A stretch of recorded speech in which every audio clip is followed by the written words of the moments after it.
Hello everyone to our channel. ఒక రోజు ఉదయం లేచి చూసినప్పుడు మీకు ఒక్కటి కాదు, 2 మెదళ్లున్నాయని అనుకోండి. 2 ఆలోచించే, భావించే, ప్రాసెస్ చేసే శక్తివంతమైన మెదళ్ళు. ఇది ఎలా అనిపిస్తుంది? జీవితం రెండింతల ఉల్లాసంగా మారుతుందా, లేదా రెట్టింపు గందరగోళంగా మారుతుందా? పదండి తెలుసుకుందాం. మొదట్లో ఇది అద్భుతంగా అనిపిస్తుంది. ఒక మెదడు పనిపై దృష్టి పెట్టేలా, మరొకటి మీ సాయంత్రపు ప్రణాళికలను చేస్తుంది. మీరు ఎన్నడూ చూడనంతగా మల్టీటాస్కింగ్ చేస్తారు. సమస్యలను పరిష్కరించటం, సృజనాత్మకంగా ఆలోచించటం, ఇంకా మీ తాళాలు ఎక్కడ పెట్టారో గుర్తు పెట్టుకోవడం కూడా. 2 మెదళ్లతో మీరు అదిరిపోయేలా అనిపిస్తుంది.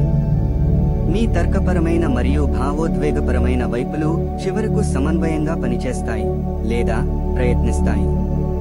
కానీ ఇది ఎప్పుడూ సాఫీగా ఉండదు. 2 మెదళ్ళు అంటే 2 అభిప్రాయాలు, మరియు అవి విభేదించగా మీ తలలో నిరంతరమైన చర్చ జరుగుతుందని అనుకోండి. పిజ్జా ఆర్డర్ చేయాలా, లేక డైట్ కొనసాగించాలా? స్నేహితులతో బయటకు వెళ్లాలా, ఇంట్లోనే విశ్రాంతిగా ఉండాలా? కొన్ని సమయాల్లో మీ మనస్సు వేగంగా నడుస్తున్నట్లు అనిపిస్తుంది.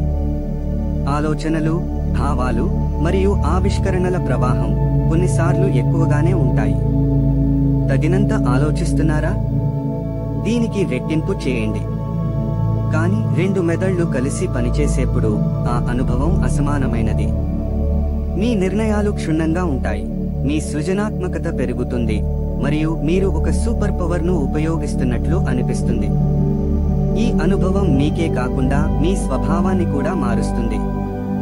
మీ తలలో ఒక సహోదరుడితో సహజీవనం చేస్తున్నట్లు ఉంటుంది, ముఖ్యంగా సహాయకుడిగా, కానీ కొన్ని సమయాల్లో ప్రత్యర్థిగా. మీకు మరింత ఆత్మజ్ఞానం కలిగిస్తుంది, మీ చైతన్యం విస్తరించినట్లు అనిపిస్తుంది. 2 మెదళ్లతో భావోద్వేగాలు మరియు తర్కం మరింత పుష్టిగా, క్లిష్టంగా మారతాయి. మీరు మరింత దయతో, మరింత అవగాహనతో, మరియు ప్రపంచం గురించి మరింత కుతూహలంతో ఉండవచ్చు. ప్రతి క్షణం కొత్త అనుభవాల సింఫనీలా అనిపిస్తుంది. కానీ ఇది అంతా సరళంగా ఉండదు. 2 మెదళ్ల వ్యాఖ్యానాన్ని గుర్తించండి. ఒకటి మిమ్మల్ని ప్రోత్సహిస్తుంటే, మరొకటి ప్రతి చర్యపై విమర్శ చేస్తుంది. 2 మెదళ్ల ఆలోచన మనం తెలుసుకున్న చైతన్యం మరియు వ్యక్తిత్వంపై ప్రశ్నలు వేస్తుంది. మనం ఒక్క మెదడుతో నిర్వచించబడతామా, లేక 2 మెదళ్లతో కూడిన ఏకమైన నేను రూపుదాల్చగలమా? మరియు నైతిక ప్రశ్నలు. ఒక మెదడు నేరానికి పాల్పడితే మరొకదానికి దోషం ఉంటుంది. మరి 2 మెదళ్లు ఉన్నప్పుడు ఎలా అనిపిస్తుంది? ఇది ఒక అద్భుతమైన, గందరగోళమైన మరియు కొత్త ఆవిష్కరణల ప్రయాణం. కానీ ఒక విషయం మాత్రం ఖాయం, 2 మెదళ్లతో జీవితం ఎప్పటికీ పునరావృతంగా ఉండదు. మీకు 2 మెదళ్లు ఉంటే మీరు ఏమి చేస్తారు? కామెంట్స్లో మాకు చెప్పండి.